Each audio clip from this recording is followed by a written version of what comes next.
Ok,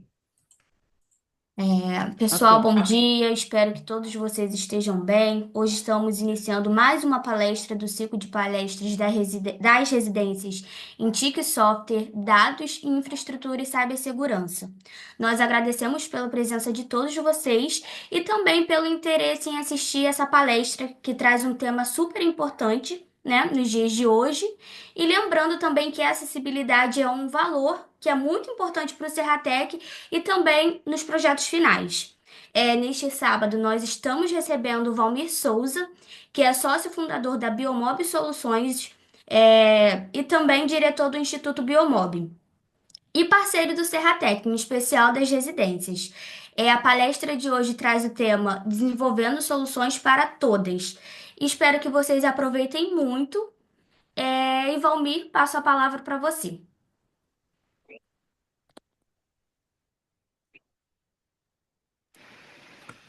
Bom dia a todas. Vou começar com uma provocação. Bom dia. É claro que a prioridade sempre é das mulheres, mas quando eu falo todas, é todas as pessoas, mas com prioridade para as mulheres que com o passar dos anos tiveram seus direitos, né, negados, né? Eu sou uma pessoa branca, de estatura mediana, visto uma camisa verde, uso um óculos retangular, transparente, tenho uma barba. Antes era preta com mecha branca, agora já é branca com mecha preta. E poucos cabelos. Eu me autodescrevi, eu me audiodescrevi. É uma forma da gente aproximar as pessoas que não nos enxergam, e é uma forma utilizada para as pessoas cegas e para as pessoas com baixa visão. Tem uma mãozinha levantada já aí ou eu me enganei? Eu vi errado Não, aqui. só ia... Bom dia, só ia pedir para compartilhar a tela. Legal. Então, eu fechei a tela propositalmente para a gente entender que é uma forma de você aproximar e descrever quem está falando. Lembrando que as pessoas cegas ou pessoas de baixa visão utilizam também as questões táteis. Então, se uma pessoa cega pedir para tocar seu rosto, é uma forma dela identificar. Então, o áudio e o toque é muito importante para a pessoa cega. A provocação do todas é porque o Brasil é um país que evoluiu muito em suas legislações e essas legislações elas vivem sofrendo ataques, como a gente acabou de ver um ataque, lembrando que aqui não há lado político, não há ideologia, não há partido político. Tudo que eu falar aqui é relacionado a direitos e não é relacionado a uma ideologia, a um lado ou outro lado. A gente vive um momento muito delicado no mundo e a gente acabou de perder um ser humano importantíssimo, que era o nosso Papa, que era um visionário. Lembrando que eu não sou uma pessoa católica, mas se teve alguém que olhou para os pobres, se olhou para a diversidade, esse alguém foi o Papa. É uma perda muito grande. Espero que a igreja consiga recolocar outra pessoa do mesmo nível e pelo menos com a mesma visão moderna que o Papa Francisco tinha. E é um momento de muito lamento. Eu montei uma apresentação para vocês onde eu faço uma contextualização histórica. A gente está com um probleminha de áudio aqui. A gente tem alguém que domina o Safari aqui, que pode ajudar? Marlos, sabe usar o Safari?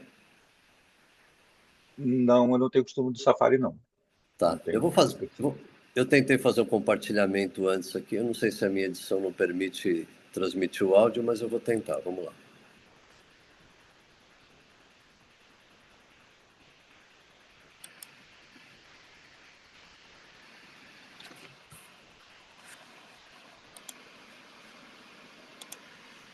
Bom, a partir de agora eu vou precisar da ajuda de vocês.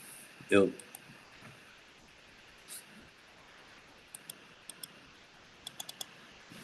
Vocês veem minha tela? Eu não tô vendo. Não, tô vendo não. Não, Não, por enquanto não. por enquanto não. Bom dia, Valmir. Tenta compartilhar somente a janela, ao invés de compartilhar a tela toda, para ver se sai o som. Ah, legal, boa, vou tentar.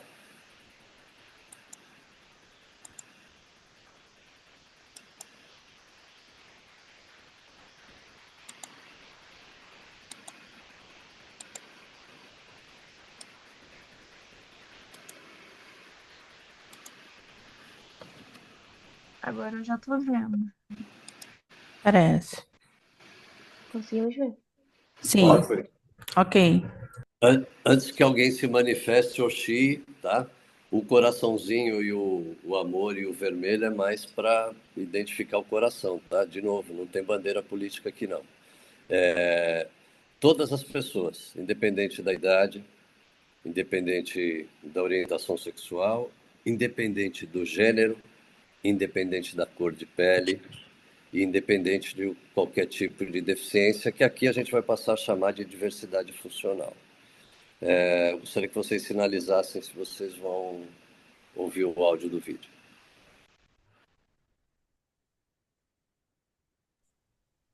Não estamos ouvindo.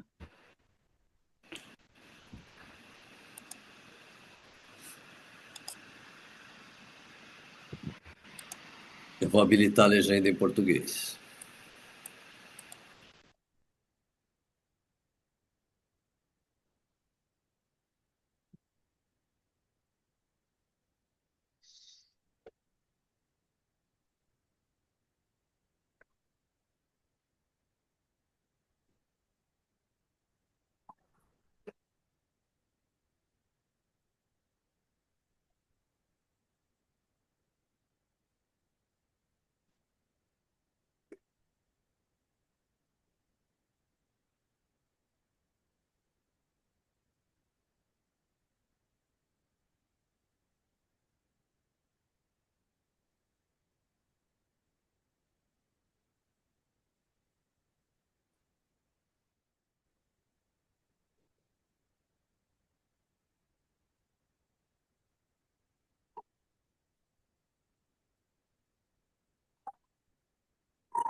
O humor traz lições, né?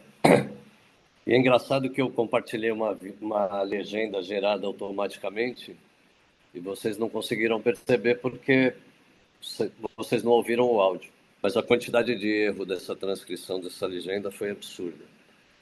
E isso mostra que às vezes não há um olhar dedicado para a questão da acessibilidade e para a questão da inclusão. A imagem que vocês estão vendo agora é da era medieval. Há relatos de que os partos eram feitos na presença do pai e por doulas ou parteiras. Essas doulas ou parteiras eram pessoas que iam até a residência do casal para fazer o parto. E eles levavam no parto, eles pegavam 2 baldes com água limpa e quando realizava o parto, antes de cortar o cordão umbilical, eles verificavam se a criança ia se manifestar, se ela ia mexer o bracinho, se ela mexia a perninha, se ela mexia a boca, se ela ia chorar. Então, se ela tivesse essas manifestações ditas manifestações normais, um desses baldes de água limpa era usado para limpar essa criança. A doula cortava o cordão umbilical e essa criança era apresentada, né, na anuência do pai, era apresentada para a mãe e era considerada viva. Se essa criança não se manifestasse dessa maneira dita normal, um dos baldes era utilizado para afogar essa criança.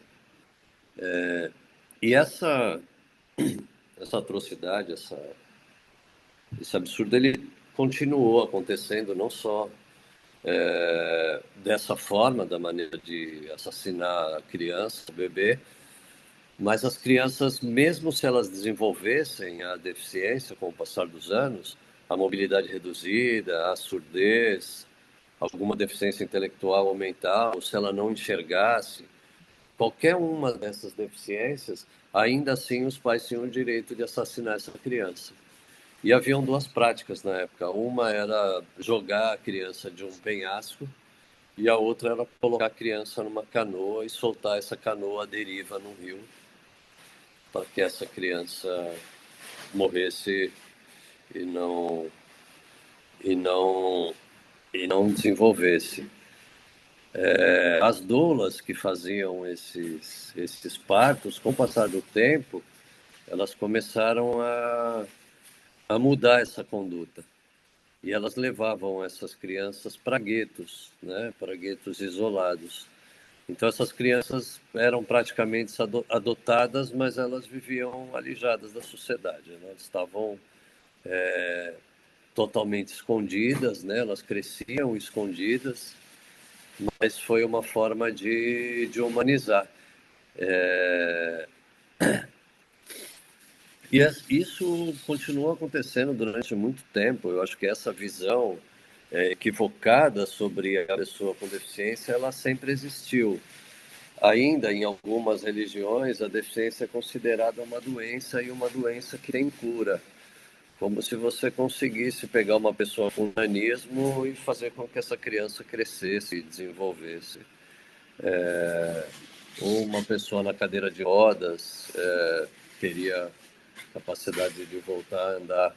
É claro que existem algumas condições físicas, né, neurológicas, né, que elas podem sim ser revertidas através de tratamento, através de medicamento, mas não são todas as situações.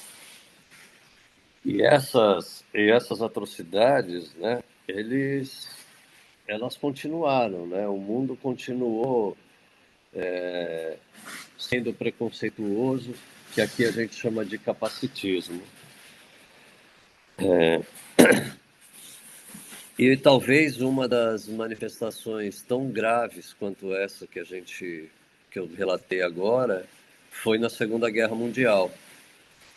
Então, durante a Segunda Guerra Mundial, as pessoas que eram assassinadas, que foram assassinadas, não foram só os judeus. Os nazistas assassinaram também homossexuais, pessoas pretas, estrangeiros e pessoas com deficiência também. Tá? Então, para os campos de concentração, iam todas as pessoas que não tivessem as condições físicas compatíveis com o conceito da raça ariana, que seria uma raça pura, uma raça mais forte, uma raça superior, né?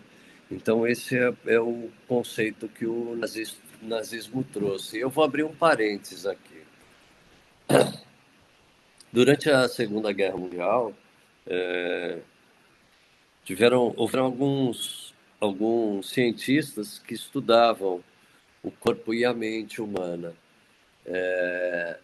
E os primeiros relatos de diagnóstico de autismo foi nessa época, através de um nazista que se chamava Asperger.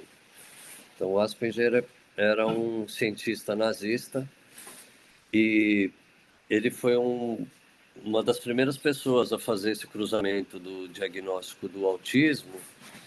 Só que, além dele fazer o cruzamento do diagnóstico do autismo, e o transtorno do espectro é uma condição que se carrega a vida inteira, ele indicava essas pessoas para serem assassinadas também. Essas pessoas, elas recebiam o diagnóstico de autismo e iam para a câmara de gás.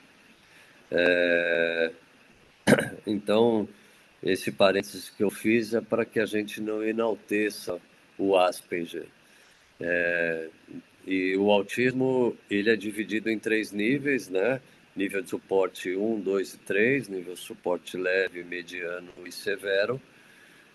E não existe o Asperger, né? Asperger foi um nome equivocado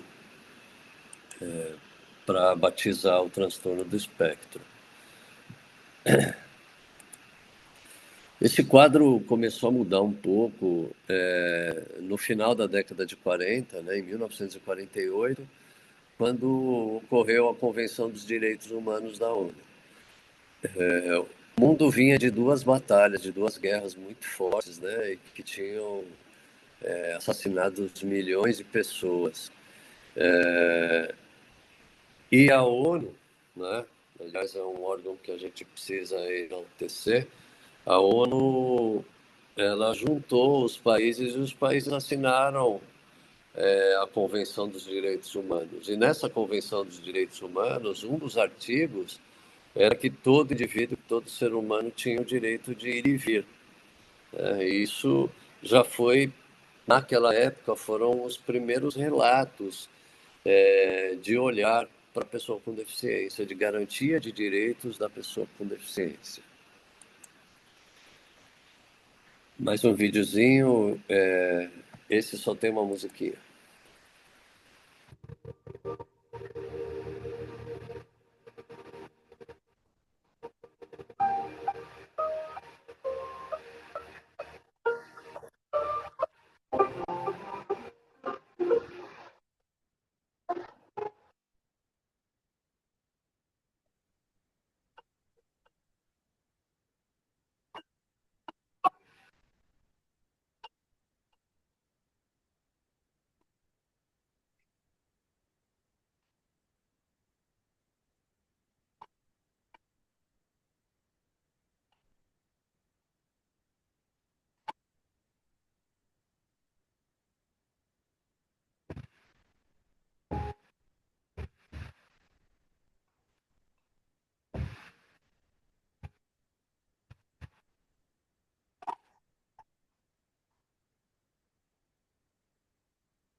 O mundo tem plantado sementes de legislações que preservam direitos, que preservam a vida de uma forma geral. Eu vou falar um pouquinho sobre alguns termos que são equivocados e que a gente precisa evitar. Portador de necessidades especiais. O Brasil criou uma lei que chama LOAS, Lei Orgânica de Assistência Social.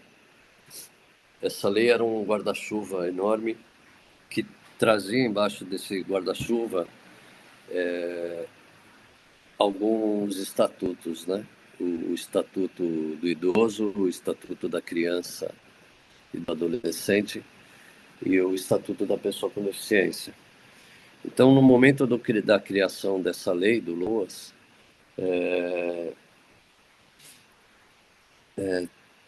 trouxeram esse termo que era o portador de necessidades especiais. No fundo, era para dizer que o idoso, a criança e a pessoa com deficiência tinham necessidades especiais.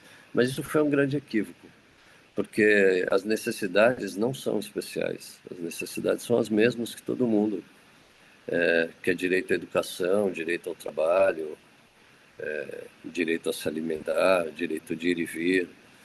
Então, essas necessidades elas não são especiais. Posteriormente, eles trocaram o termo e colocaram portador de deficiência física. Segundo erro. Primeiro erro é que as necessidades não eram especiais e que elas não são portadas. E no caso da deficiência também. Porque ninguém porta a deficiência. Se você portasse a deficiência, você falava, hoje eu não vou levar ela não, vou deixar ela aqui. Hoje eu vou sair andando, não vou de cadeira de rodas. Hoje eu resolvo enxergar e vou deixar minha deficiência visual aqui. Então, o termo portador é um termo equivocado. Depois tiraram a palavra portador e veio à frente, e a título de legislação, o termo correto é pessoa com deficiência. Surdo-mudo, esse é um outro termo equivocado. As pessoas que são surdas, elas podem falar. Elas só precisam aprender a falar. E o aprender a falar requer um treinamento, uma aula, né? Umas aulas, né? E nem todo mundo tem a oportunidade. Por que não há essa oportunidade? Porque não só no Brasil, mas no mundo, existem poucas escolas que são bilíngues, onde o surdo aprende a sinalizar e aprende o idioma local. Eu estou falando sinalizar porque aqui no Brasil a gente tem a Libras, né? Que é a língua brasileira de sinais, né? A Libras, ela tem toda uma estrutura e outros países têm também as suas línguas, né, de sinais, né? O American Single Language, que é americana, na Coreia tem uma, no Japão tem outra. E em algumas condições a gente vai perceber que o surdo, que conseguiu aprender o Libras e o português, ele vai escrever de uma forma diferente.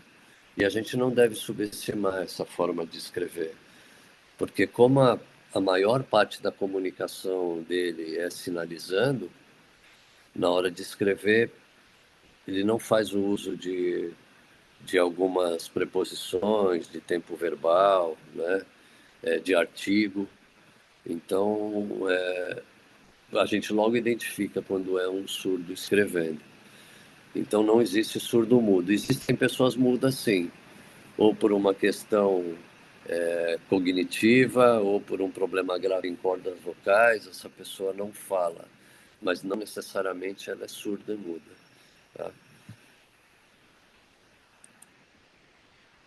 O termo anão é um termo extremamente pejorativo e ele foi criado com o intuito de subjugar as pessoas. Tá? Inclusive, há bem pouco tempo atrás, a gente teve um escândalo no Brasil e esse escândalo foi chamado dos anões do orçamento. Né? Então, o objetivo daí também era trazer algo pejorativo para esse termo. Vamos falar um pouquinho, então, dos termos que são corretos. Pessoas com deficiência, pessoas com nanismo ou pessoa pequena, surdo, cego. A pessoa cega, a pessoa que não enxerga 100%, ela é cega, ela não tem uma deficiência visual, ela é cega mesmo. As pessoas com deficiência visual, elas têm o que a gente chama de baixa visão, né? E essa baixa visão, ela, além de ser uma baixa visão, ela pode ter outro tipo de sintoma. Ela pode ter, por exemplo, o daltonismo, que é uma deficiência visual. Ela pode ter a síndrome do Irling, por exemplo, que não enxerga algumas cores e não enxerga a profundidade. Aquele artista, o Johnny Depp, ele usa óculos com lente colorida. Quem acompanha a carreira dele já deve ter percebido que às vezes ele muda a cor da lente. Aquilo não é só estilo, não. Ele não usa a lente azul num determinado momento, vermelha em outro momento, por estilo. Ele usa porque é uma correção da síndrome de Irling, o faz ele enxergar a profundidade em algumas cores. É uma doença rara, considerada uma doença rara. Lembrando que tem mais de 7.000 tipos de doenças raras no mundo, né? Normalmente o diagnóstico, tanto da pessoa com deficiência quanto da doença rara, ele se dá após os 2 anos de idade. Então, é uma condição que você precisa perceber como consolidada antes de fechar o que a gente chama de CID, que é o Código Internacional da Doença. Eu estou fazendo aqui uma contextualização para que a gente entenda que a quantidade de pessoas no mundo é muito grande. E não olhar para essas pessoas é um grande equívoco. E a gente não pode subjugar essas pessoas, e isso faz parte de um conceito que se chama capacitismo, que é um tipo de preconceito. Existem vários tipos de preconceito. No vídeo anterior a gente viu ações afirmativas com relação à idade, e o preconceito é o etarismo, com relação ao gênero, e aí a gente tem uma gama, né? Tem a transfobia, tem a LGBTfobia, tem vários tipos de preconceito. Lembrando que o Brasil possui uma legislação muito forte que defende o direito da troca do gênero e também defende o direito do nome social.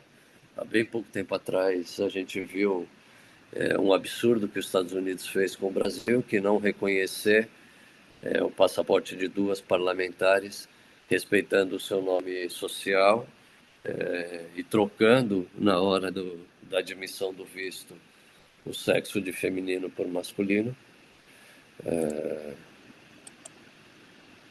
A gente tem intolerância religiosa, o antissemitismo, o racismo. Aqui, de novo, eu vou abrir um parênteses. Raça, só existe uma, é raça humana. A nossa raça é a raça humana. Não existe raça negra, raça branca, raça amarela. A raça é a raça humana, é uma só.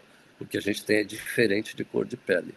A diferença da cor de pele, e para a nossa legislação, é branca, parda, preta, vermelha e amarela, né, que são o que se utiliza no IBGE para identificar etnias, tá? É importante a gente entender o que é uma etnia, que é uma somatória, né, de cultura e engloba também a cor da pele, mas isso não é raça, isso é um outro papo. O classismo, né, que a gente está cansado de ver, que é o preconceito às pessoas mais pobres. Gordofobia, que é outro racismo, outro preconceito severo, né? A misoginia, transfobia, como eu já mencionei, homofobia, xenofobia, e num país com dimensões continentais como a nossa, né? E eu tenho certeza que de todos nós que estamos aqui, eu duvido que tenhamos aqui uma pessoa que seja 100% brasileira, que ela tem origem indígena e essa origem tenha sido preservada até os dias atuais. Então não cabe a gente ser xenofóbico, não cabe a gente ser preconceituoso com relação ao estrangeiro. Todos nós temos mistura de países aqui. Eu, por exemplo, tenho descendência italiana e espanhola, com certeza tem vários aí. Em Petrópolis tem muito descendentes de alemães, né? Nós temos muitos descendentes de africano, a população brasileira tem muita descendência africana e deve ter muito orgulho disso, né? Porque a África é um país lindo, com uma cultura muito rica. O sexismo, né? que pode ser tanto do homem quanto da mulher para o homem. O etarismo, que é o preconceito com relação à idade. E o capacitismo, que é o preconceito com relação à pessoa com deficiência. Normalmente a gente olha a pessoa com deficiência e a gente acha que essa pessoa ela é incapaz.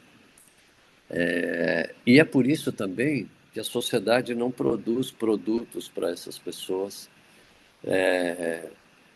não produz serviço para essas pessoas e não adapta o ambiente, mesmo a gente tendo legislação. E de legislação a gente vai falar um pouquinho aqui na frente. Então eu vou trazer alguns números para vocês, só para vocês se contextualizarem. Em 2015, segundo a OMS, tinha 1 bilhão de pessoas com deficiência no mundo.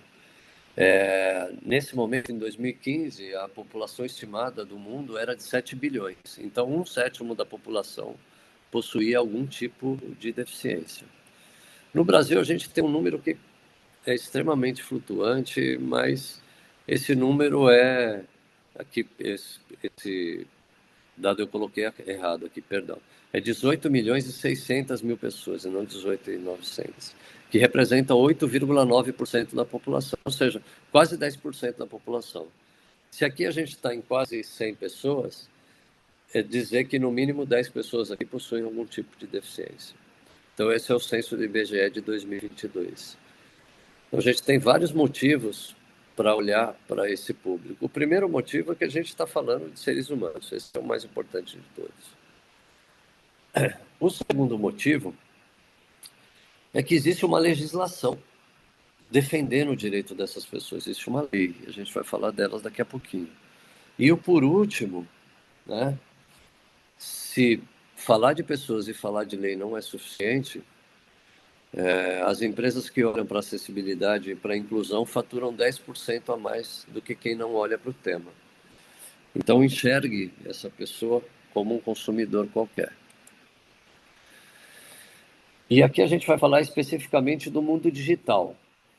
Para vocês terem uma ideia, existem publicados quase 2 bilhões de sites. Vocês têm noção do que é isso? 1.940.000 sites publicados.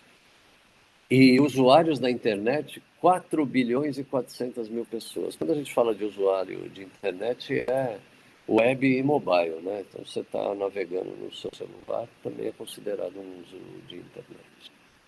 No Brasil, tem 21 milhões de sites. Tá? Eu vou ser bem sincero com vocês. Eu não acredito muito nesses números que eu vou falar agora, mas é um estudo que se chama Web para Todos, e ele detectou que só 0,46% dos sites são acessíveis. Ou seja, menos de 0,5% do site. E eu tenho certeza que se vocês têm o hábito de navegar, quando a gente fala em site, a gente está falando de portal, de landing page, até de rede social, né? Página de Facebook está meio no desuso, mas não deixa de ser um site. Então, tudo isso é informação e informação que não está acessível. E aqui eu coloquei alguns símbolos, né? Coloquei o símbolo da baixa visão, símbolo da cegueira, símbolo da Libras e símbolo da baixa audição. De novo, o número mundial é 0,89%, menos de 1%. Mas no Brasil, a gente é menos de meio, a gente tem menos de 0,5%, é 0,46%. Então, qualquer solução que for criada que usar a internet, hoje, ela deveria sair com acessibilidade.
Tenho certeza que teve gente aí que ficou com o olhinho cheio de lágrima. Eu passo esse vídeo em quase toda palestra que eu dou e eu me sensibilizo todas as vezes,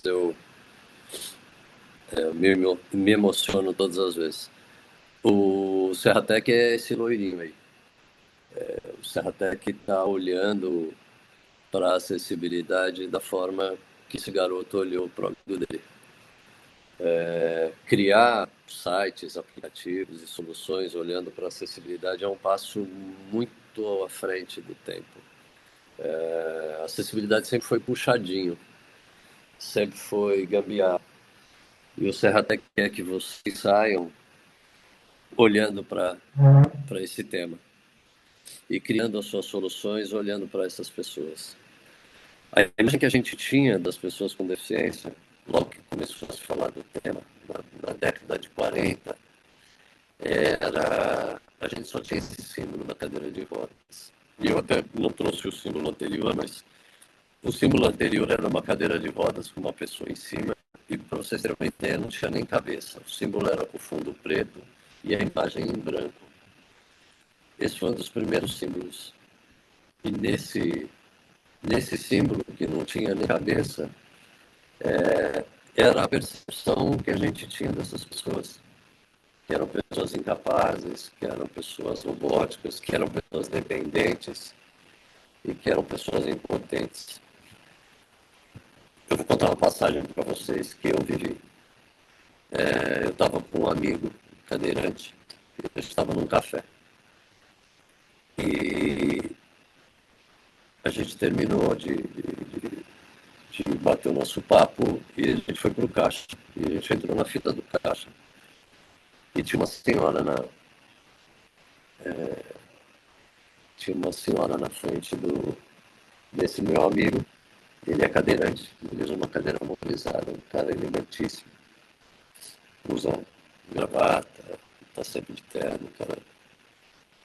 E a gente estava conversando e a pessoa da frente foi pegar a bolsa e deixou cair uma nota de 2 e ele gentilmente abaixou, pegou os R$ 2 e bateu nas costas da mulher. A mulher olhou, viu que ele estava na cadeira de rodas, pegou o dinheiro da mão dele, mas devolveu o dinheiro. Perdão, abriu a carteira, pegou uma nota de 2 e deu para ele. Aí ele falou assim, olha, eu não estou pedindo, não, estava só devolvendo o que caiu, mas eu vou aceitar os seus R$ 2 e guardou os R$ 2 no bolso. A visão que a gente tem das pessoas com deficiência é que são pedintes. A visão que o mundo e a sociedade tem dessas pessoas é que são pessoas dependentes, dependendo da gente o tempo inteiro. Almir, Diga, o seu áudio está com muito ruído. O pessoal está até falando aqui no chat. tá com ruído? Ah, agora melhorou. Ué, Agora. isso também eu não mudei nada aqui do... Eu tô no... Bom, vamos tentar. Estão ouvindo? Tá claro ou não? Agora tá. Agora sim. Tá. Bom, esse primeiro símbolo ele entrou no desuso, né? Depois surgiu esse símbolo da esquerda e agora na década de 90 surgiu esse símbolo novo agora aqui, que é um símbolo que traz mais dinamismo, mais independência, mais engajamento. E há bem pouco tempo atrás, em 2015, pautado nessa imagem do homem vitruviano, que ainda assim é uma imagem que traz algum viés inconsciente, porque ele remete a um homem branco, né, com os membros proporcionais, né? Mas essa imagem, né, ela apontou essa nova imagem, que é um novo símbolo da civilidade no mundo, que é um símbolo também que foi criado na ONU.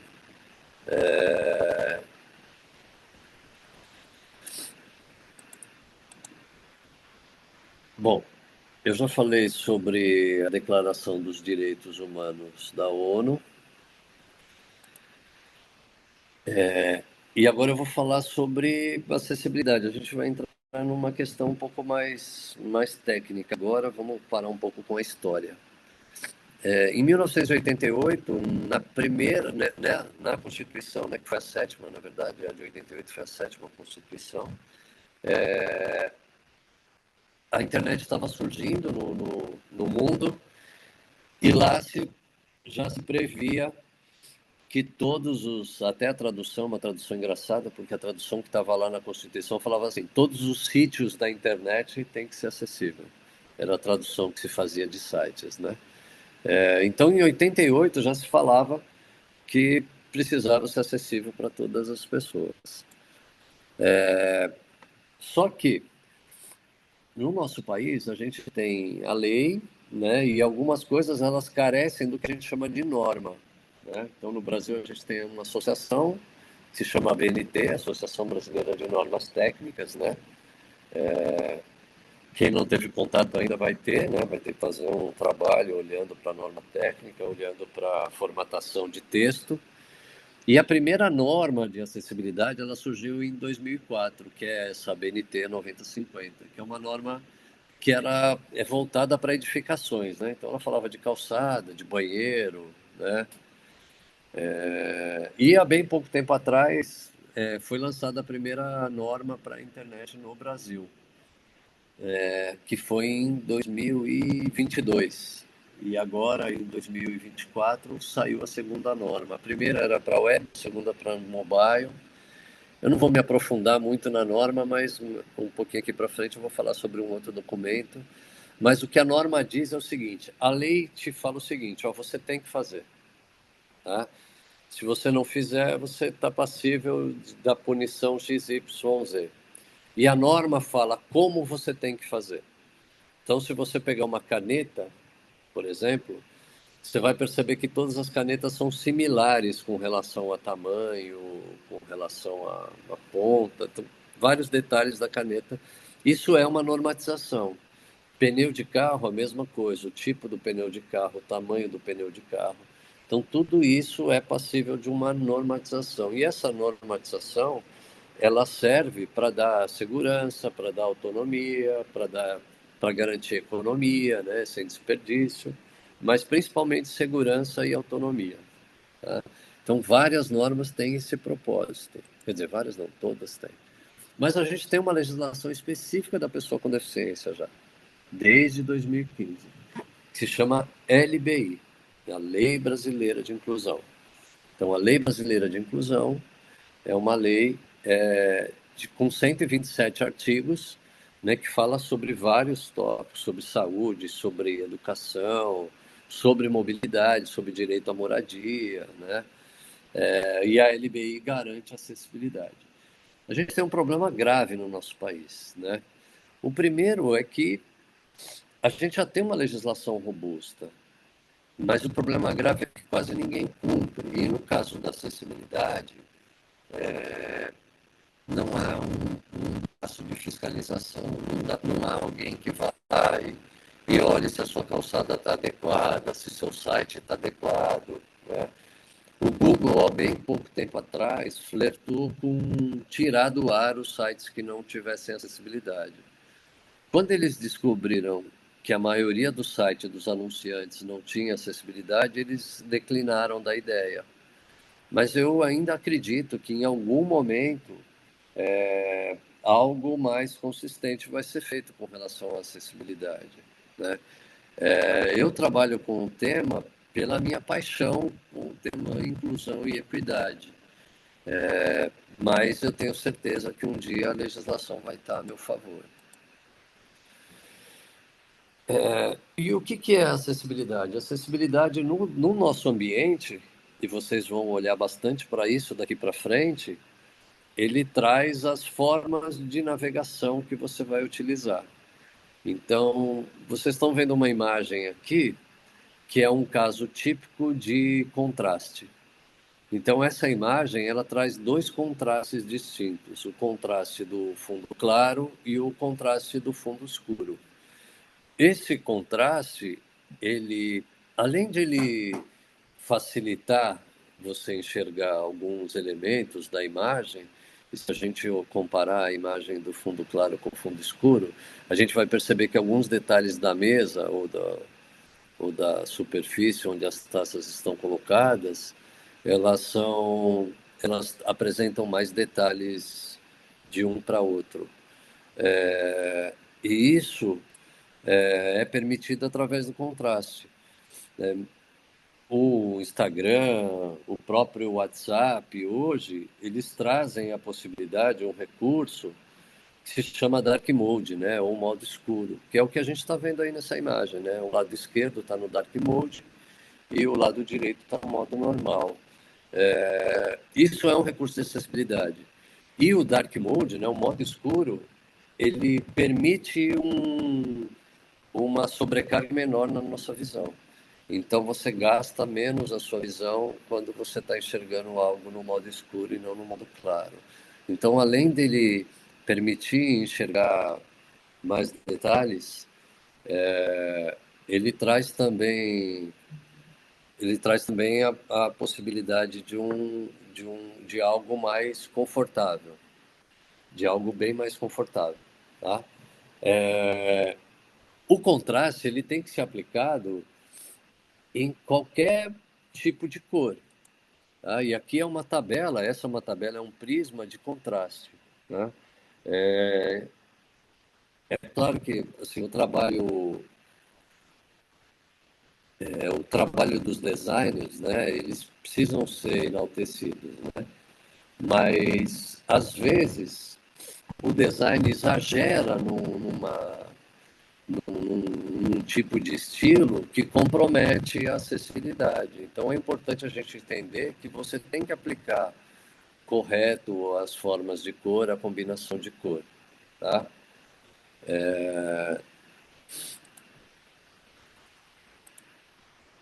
Esse eu vou pular porque ele tem áudio, né? Bom, quem precisa de acessibilidade? Pessoas com deficiência, 18 milhões e 600, né? 9% da população, e idosos. Se a gente juntasse essas pessoas, a gente já está falando em 20 e poucos por cento da população.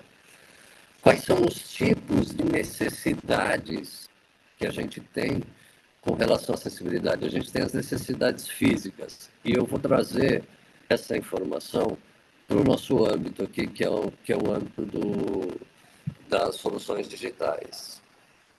Eu vou dar um exemplo para vocês. Então, imagine vocês agora me assistindo pelo computador e com o mouse na mão.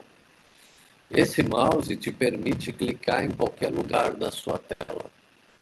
Mas imagine que esse mouse quebre agora, que ele pare de funcionar. A acessibilidade permite o que a gente chama de navegação tabeada. Então, você consegue, através da tecla Tab, navegar por todas as áreas do site, principalmente as áreas clicáveis, e através do botão Enter ou do botão Espaço, você acionar uma área que você queira. Ou seja, não é indispensável o mouse. Ele é importante, mas ele não é indispensável.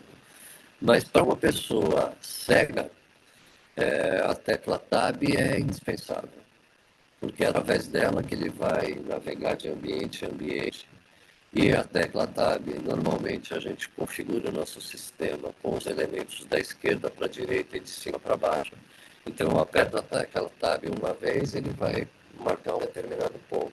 Se eu apertar novamente, ele vai pular para o próximo ponto na sequência, sempre da esquerda para a direita e de cima para baixo.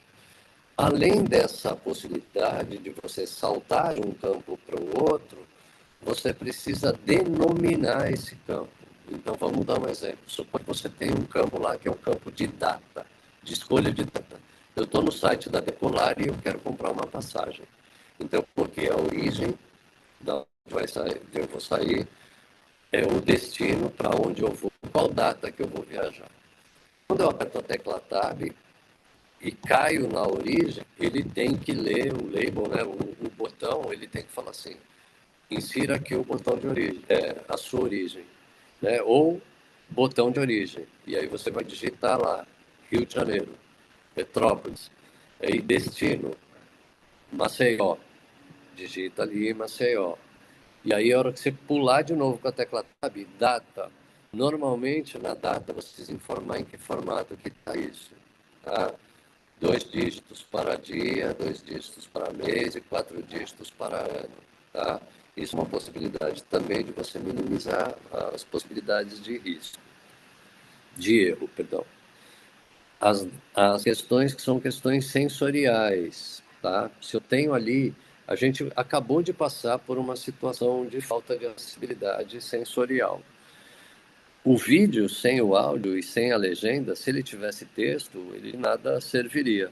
Tanto é que a gente viu uma tradução simultânea num texto que ficou péssima, porque ele realmente não conseguiu captar todas as palavras. O vídeo que eu apresentei chama Quem, do Porta dos Fundos. Assistam o vídeo, vale a lição. E a lição do vídeo é pessoas, tá? E ali estava falando sobre questões sensoriais também. E as questões cognitivas, e aqui a gente vai abrir um parênteses importante. As questões cognitivas, elas estão relacionadas às questões intelectuais também, que aqui a gente chama de deficiência intelectual ou mental. Então, por exemplo, as pessoas dentro do transtorno do espectro autista, elas são muito literais, tá? Então, se você pega, vou dar um exemplo, supõe que você pega o seu telefone na mão e você quer mostrar esse telefone para uma pessoa dentro do transtorno do espectro. E você fala, tá vendo esse cara aqui? Essa pessoa não vai entender esse cara aqui. Tá vendo esse aparelho aqui? Tá vendo esse telefone aqui? Tá vendo esse smartphone aqui? A pessoa dentro do transtorno, ela precisa ser literal.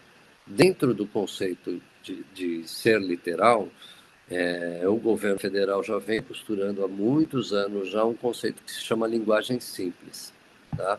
A linguagem simples, ela fala que você tem que adaptar a sua mensagem para todas as pessoas.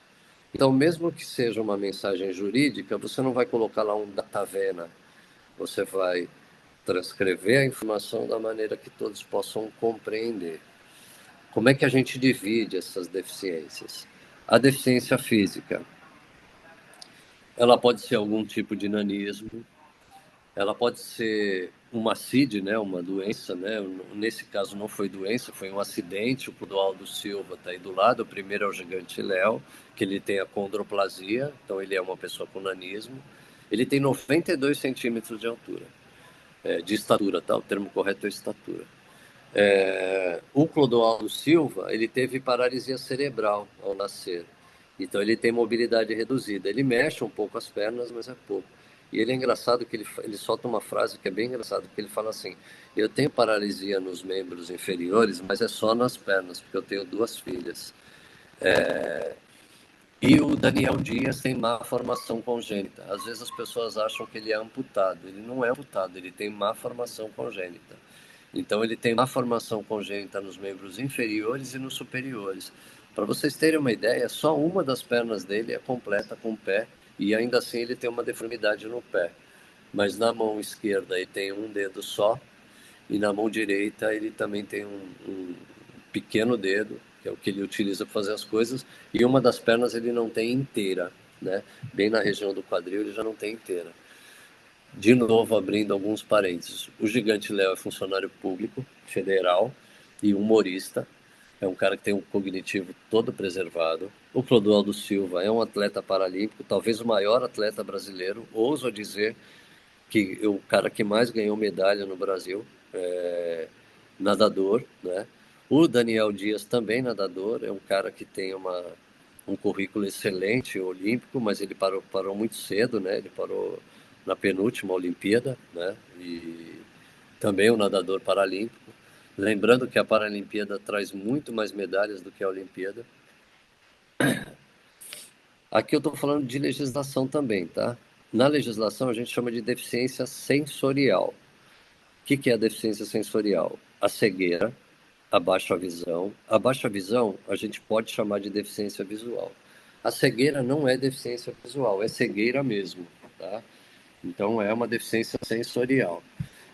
A surdez, né? Existem outros tipos de deficiência, que é a deficiência tátil, né? Tem pessoas que têm menos sensação de dor. A mudez é um tipo de deficiência também.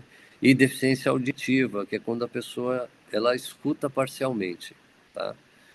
Isso pode acontecer tanto na visão quanto na audição.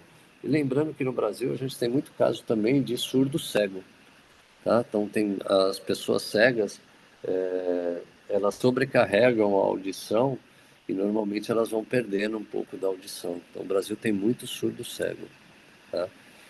E aqui eu vou me aprofundar um pouco mais porque esse é um tema que eu acho muito relevante, que a gente chama de neurodiversidade, tá? Algumas pessoas usam o termo neurodivergente ou neuroatípico. Então, vamos voltar lá primeiro na deficiência sensorial e deficiência física, a gente vai chamar de diversidade funcional, tá? Então, aquele corpo funciona de uma maneira diferente. Todos nós, né?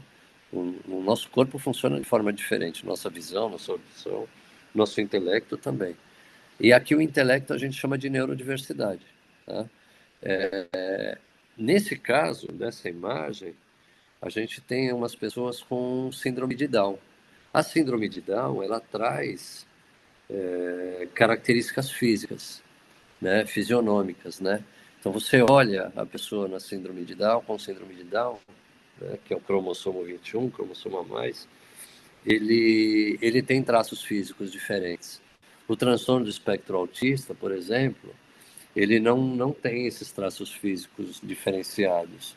Então, eles representam o que a gente chama de deficiências invisíveis. Tá? Então, algumas deficiências são invisíveis, né? E normalmente é a neurodiversidade é o que mais traz essa invisibilidade, né? E existem outros tipos de deficiência invisível. O TDAH hoje é considerado um tipo de deficiência. A disgrafia também. A disgrafia é aquelas pessoas que pensam de um jeito e escrevem de outro. Então você escreve o E ao contrário, o número 3 ao contrário, o B ao contrário. Então isso é a disgrafia. A dislexia, né? Que com certeza vários de nós aqui somos dislexos, né? Eu conheço um caso de dislexia tão severo que a pessoa não é capaz de ler. Ela precisa gravar, a mãe grava todo o conteúdo que ela tem que estudar e ela estuda com áudio porque ela não consegue ler. Ela tem a dislexia. O daltonismo, que também é uma limitação invisível, né? Normalmente o daltonismo ele é mais comum nos homens, né? Mas já há caso de mulheres que têm daltonismo, né? Existem alguns tipos de daltonismo, né? São 3 ou 4 tipos diferentes de daltonismo. E a gente já falou sobre ele, que é o transtorno do espectro autista, tá? Lembrando que não existe, eu não sou autista, eu sou Asperger. Não, é transtorno do espectro autista, o que muda só é o nível de suporte, que hoje está em 3, mas que muito em breve vai ser revisado. Nível de suporte 1, que é muito leve, essas pessoas podem ser até superdotadas e terem hiperfoco e performarem até melhor do que quem não está no transtorno. Nível de suporte 2, que precisa de algum tipo de apoio e normalmente apresenta algumas estereotipias, né? E o nível severo, que na maioria dos casos as pessoas não são nem verbais. Então a interação do nível de suporte 3 às vezes é bem difícil.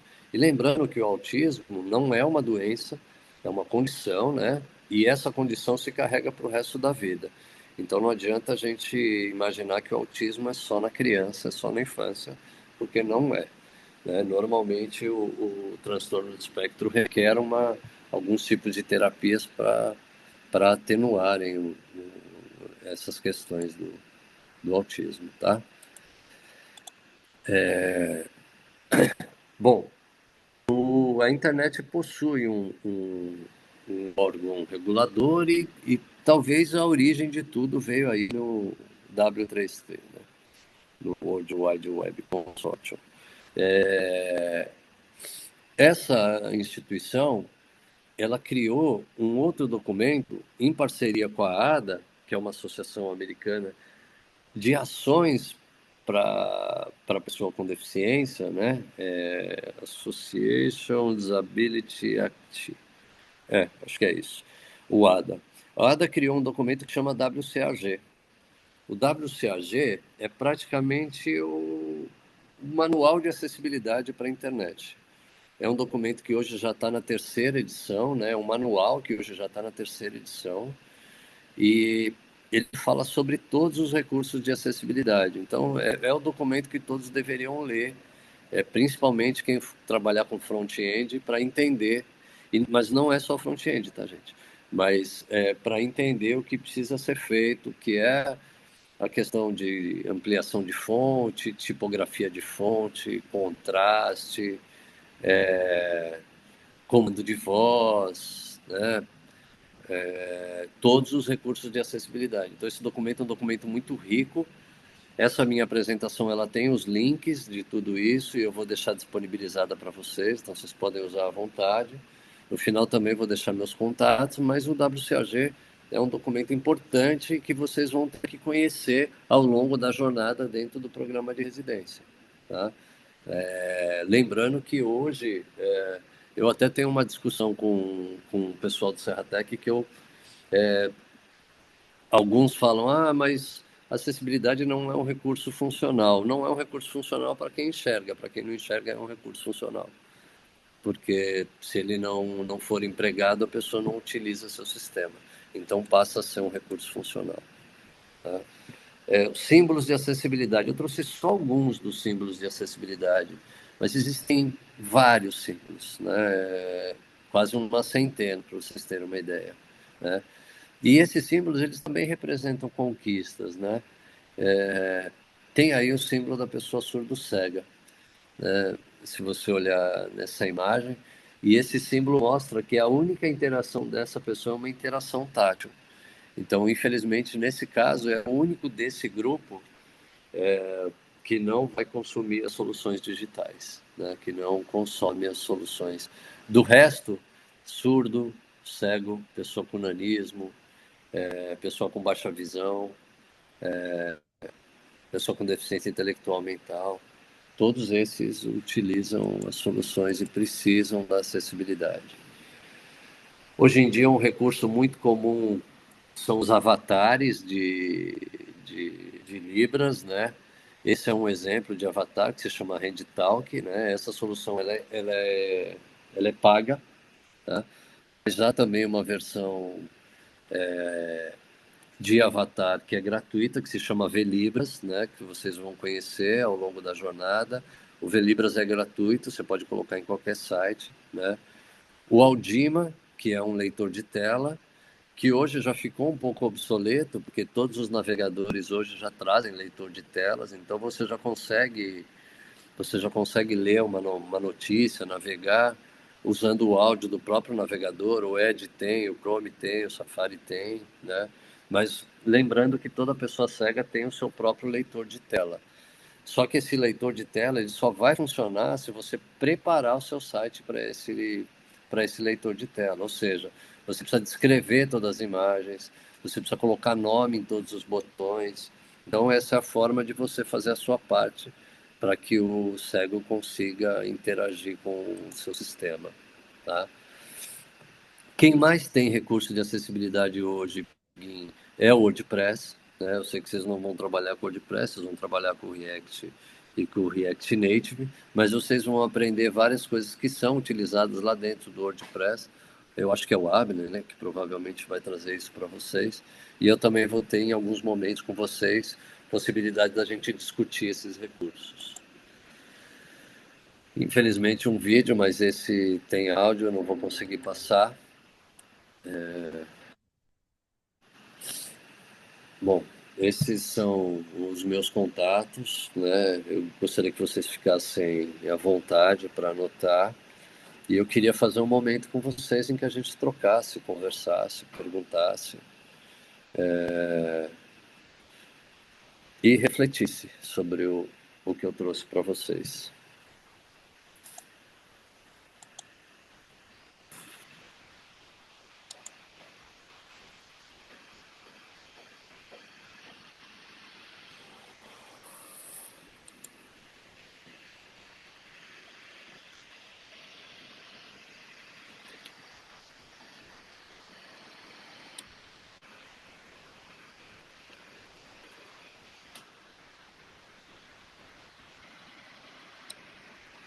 Pessoal, alguém tem alguma pergunta, alguma experiência que queira compartilhar?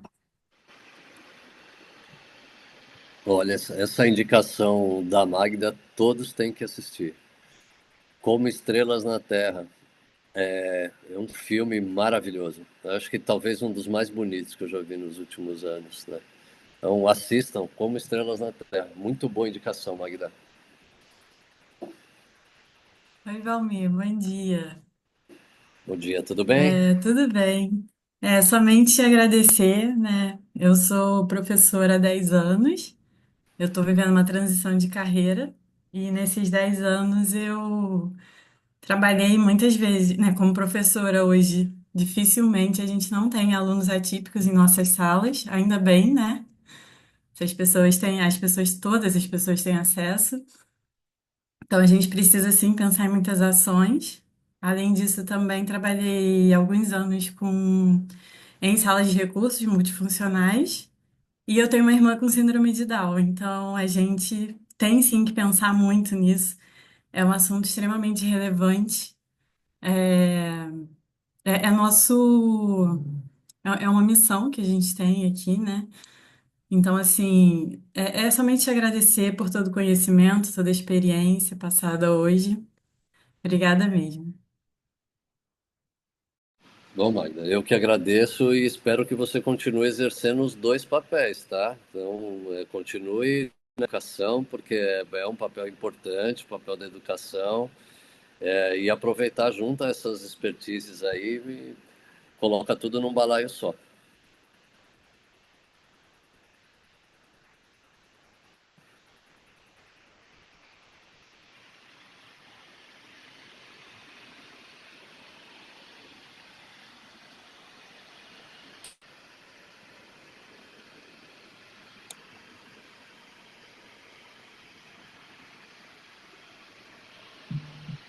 Ó, a Ana Cristina fez um comentário aqui que as soluções de acessibilidade elas deveriam ser mais fáceis de localizar e mais divulgada. São fáceis também, viu, Ana? Hoje, se você entrar no menu de qualquer Android, de qualquer iPhone, você vai ter acesso fácil. Mas eu concordo que precisa ser melhor divulgada, sim. Precisa se divulgar mais. Porque às vezes as pessoas nem sabem que esses recursos estão lá. E é importante.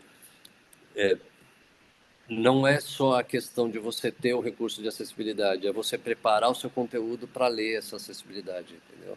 Então, se o seu site não está acessível, não adianta você acionar um leitor de tela, porque ele não vai ter o que ler. Então, o papel de vocês é um papel muito importante. Oi, Valmir, bom dia. Sou eu, Ana Cristina, tudo bem? Tudo, e Eu você? trabalho já com tecnologia já há um tempinho Uhum, e em um dos meus empregos anteriores era uma universidade uhum. e ela ia ter uma fiscalização do MEC sobre a adequação para ganhar a nota do MEC, se ela seria pontuada ou não. E eles deixaram para a última hora a parte de acessibilidade, porque eles falaram que não era importante. Mas como eu sou mãe de uma filha neurodivergente, a minha sobrinha é surda, mas ela aprendeu a falar, e eu já dei aula de informática para inúmeros alunos que precisam de algum auxílio, como esse a tecnologia. Eu já deixei tudo preparado, senão eles perderiam a nota do MEC na questão de tecnologia e acessibilidade. Isso é uma questão que todas as empresas, independente do tipo de empresa, não só de tecnologia, precisam ter. Por exemplo, uma empresa de educação que simplesmente desprezou a parte de acessibilidade tecnológica para os alunos. Detalhe, eles colocaram o computador, o pior computador que tinha para acessibilidade. Ainda colocaram o computador de acessibilidade embaixo de uma escada com várias estantes, Nossa Senhora. É sem impressionante. sinalização, sem nada. Então, isso dificulta muito. O que eu falei de ficar mais aparente a questão de acessibilidade é que eu ia conversar com algum aluno e falar: não, você pode usar esse recurso aqui. Mas eu nem sabia que isso existia no celular, até mesmo pessoas que não precisam dessas tecnologias diagnosticadas. Pessoas idosas podem se beneficiar dessa questão da acessibilidade, como melhoria de áudio ou leitura de tela. Podem se beneficiar disso e não sabem que existe. Devia ser melhor divulgado isso. Foi isso que eu quis dizer com o meu comentário. Sua palestra foi enriquecedora. Muito obrigada. Obrigado, Ana. Eu que agradeço. E vamos lutar, vamos fazer o nosso papel de levantar essa bandeira aí e de divulgar mais.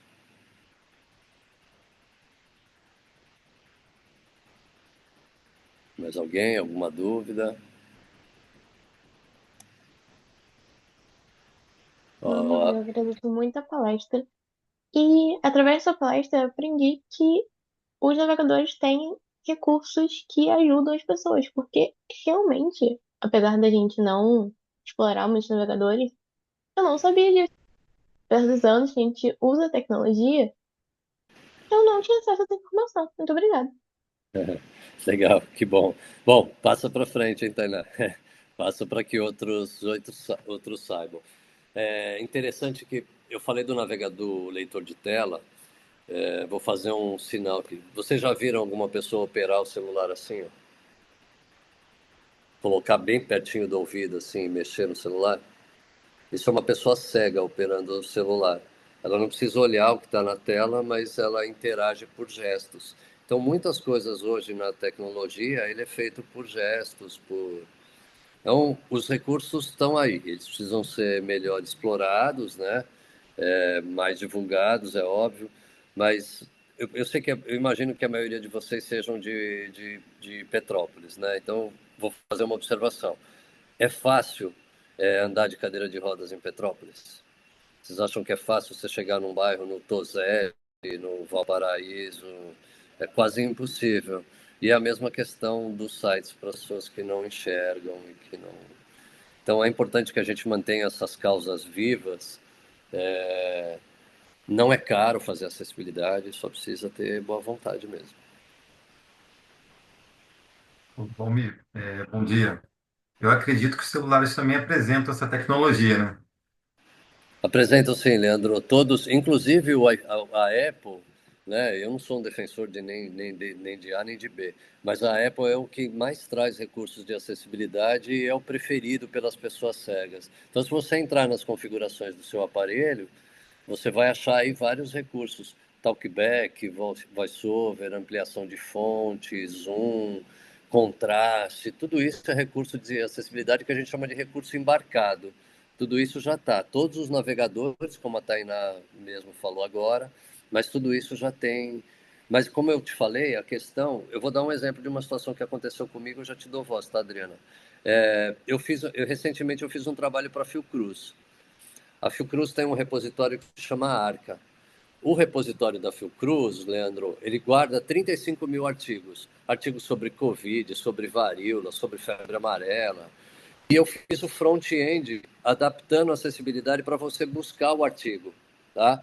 Só que quando você buscava esse artigo, nem todos eles vinham acessíveis, vinham em formato de PDF ou eram escaneados como uma imagem.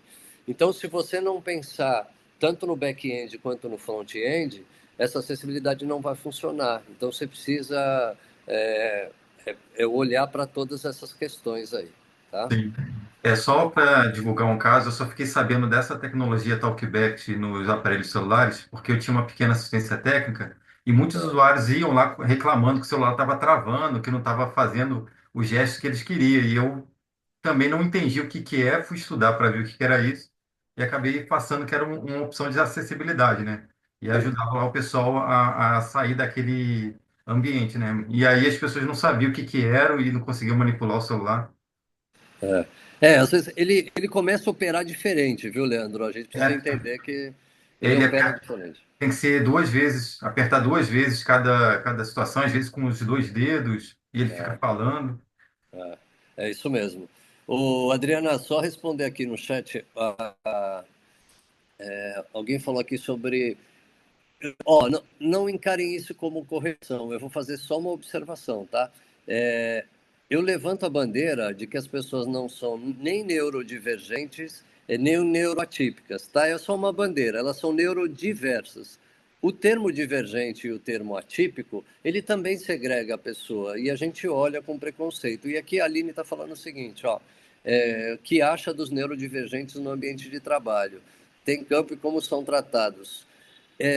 Eles não são tratados com respeito, né? A lei de cota é uma lei que tem mais de 30 anos, tem quase 40 anos, e normalmente as pessoas contratam pessoas com deficiência só para cumprir a cota, né? E não dão as mesmas oportunidades. As pessoas precisam de oportunidades, tá? E eu conheço um caso interessante, Aline. Tinha um garoto, Ariel é o nome dele, lembro até hoje. Ele foi contratado para trabalhar no McDonald's e ele era atendente de balcão. Só que o McDonald's tinha a regrinha, 10 segundos de um lado no hambúrguer, 10 segundos do outro, tantas gramas de maionese. Tudo. Então, ele seguia tudo na regra, do jeito que era para ser, na regra. E brasileiro é brasileiro, né, gente? Dá um jeitinho. 8 é igual a 10, né? Vamos deixar só 8 segundos com o hambúrguer que já está bom. E o Ariel não permitia, ele levava tudo ao pé da letra.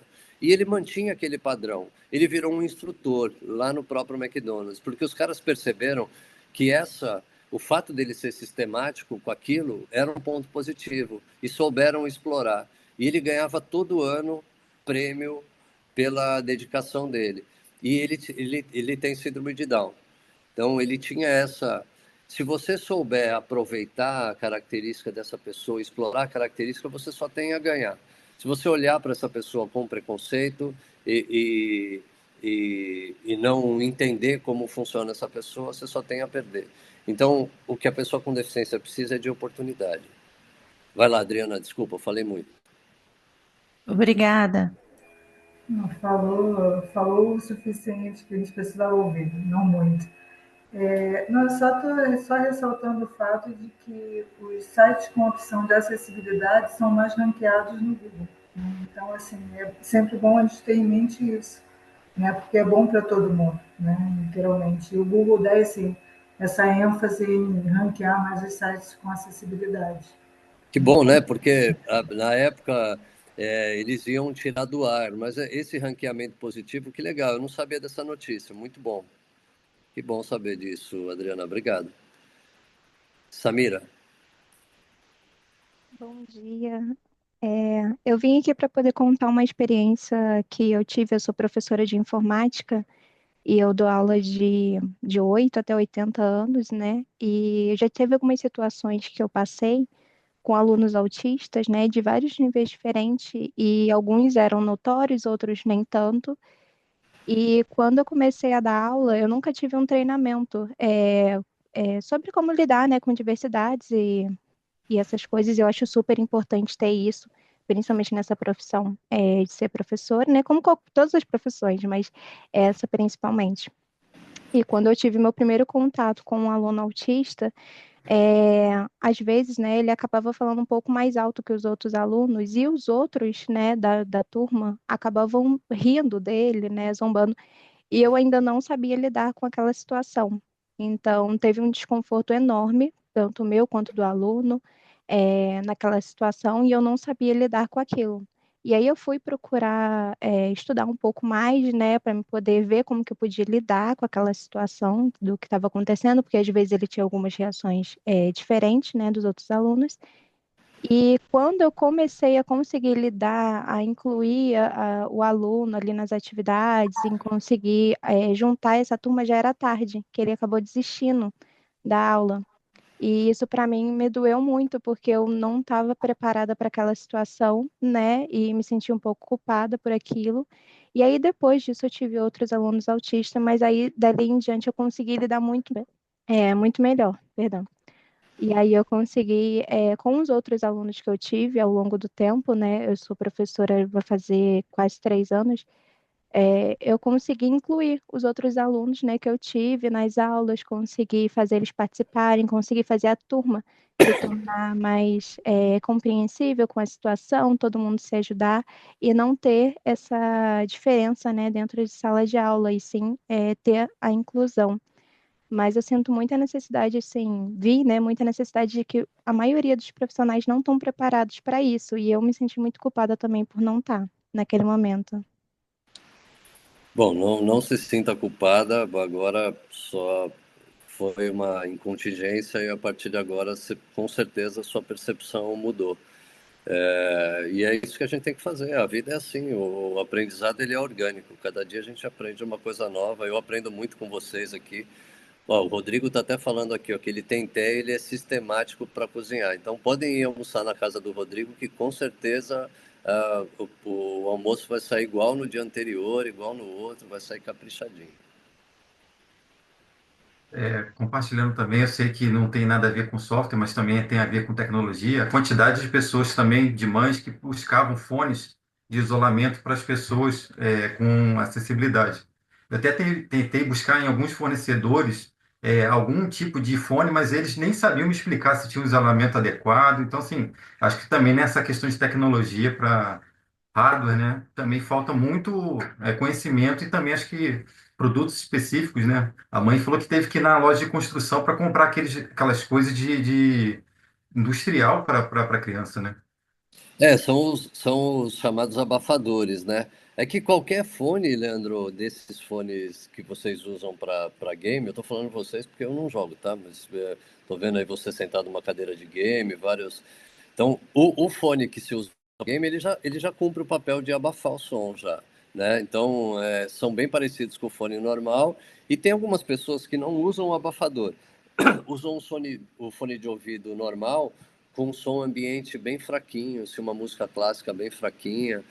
Lembrando que a neurodiversidade, principalmente no caso do transtorno, existe uma hipersensibilidade com som, visual, né, com poluição visual, excesso de luz, e também em alguns casos tátil, né? Então algumas pessoas não gostam de ser tocadas. Então é a hipersensibilidade tátil, visual e sonora. Então o abafador ele tira um pouco o ruído externo e acaba acalmando, centrando a pessoa. Lembrando que nos casos do transtorno do espectro mais severo, a pessoa pode convulsionar. E essa convulsão pode trazer prejuízos enormes. Então, esse abafador, que tem sido bem difundido ultimamente, mas isso é muito recente, viu, Leandro? Esse estudo do abafador, ele é bem recente, e agora vão surgir marcas para isso. Existem salas sensoriais hoje em dia em aeroporto, em supermercado, né? Que é uma sala sensorial. É uma luz mais baixa, um solzinho, e aí a criança vai lá, porque o ambiente do aeroporto é uma loucura, né? Imagina em feriado, gente para lá e para cá, alto-falante, né? Então, tudo isso é mostrar o quão o mundo é diverso, né?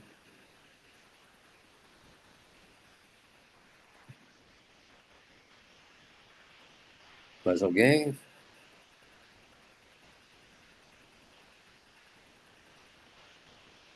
Olha lá, a Laís também falando que ela é nível 1, elogiada. Aliás, eu vou. A Pamela que me desculpe, o Serratec que me perdoe, mas qualquer um de vocês que se interessar por tecnologia assistiva, a gente quer fazer no Serratec um Fab Lab de tecnologia assistiva. Eu espero que vocês saiam daí empregados e bem empregados, né? Mas se por acaso se interessarem pelo tema, podem procurar a Biomob, porque a Biomob está sempre trazendo gente para trabalhar com o tema e com tecnologia assistiva, tá? A gente desenvolve lá internamente várias tecnologias assistivas.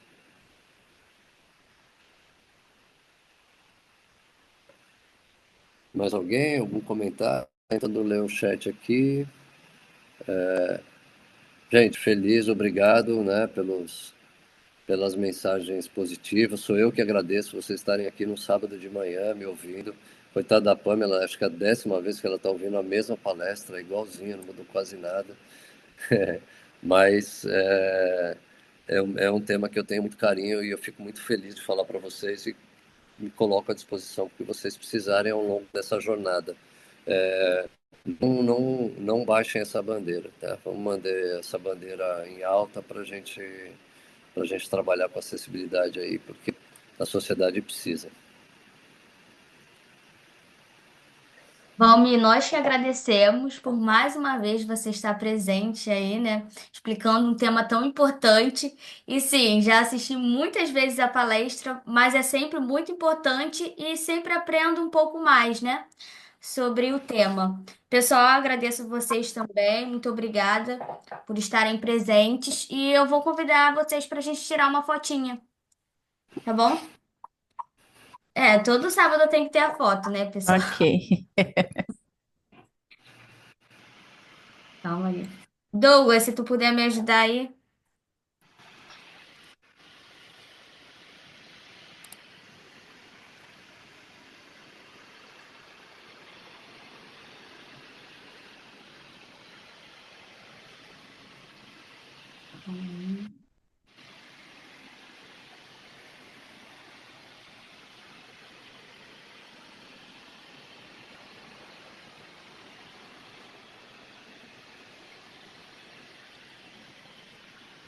Já foi a foto? A gente Foi, gente. Obrigada, pessoal. Obrigada, adorei a palestra. Obrigada, Parabéns, Valmir. Valmir. Gratidão. Bom dia. Bom final de Obrigada. semana, galera. Bom dia a Boa todos. Valmir, obrigado. Valeu, tchau, tchau. Bom final de semana a todos aí. Obrigada. Mano aí. Tchau, tchau. Bom fim de semana.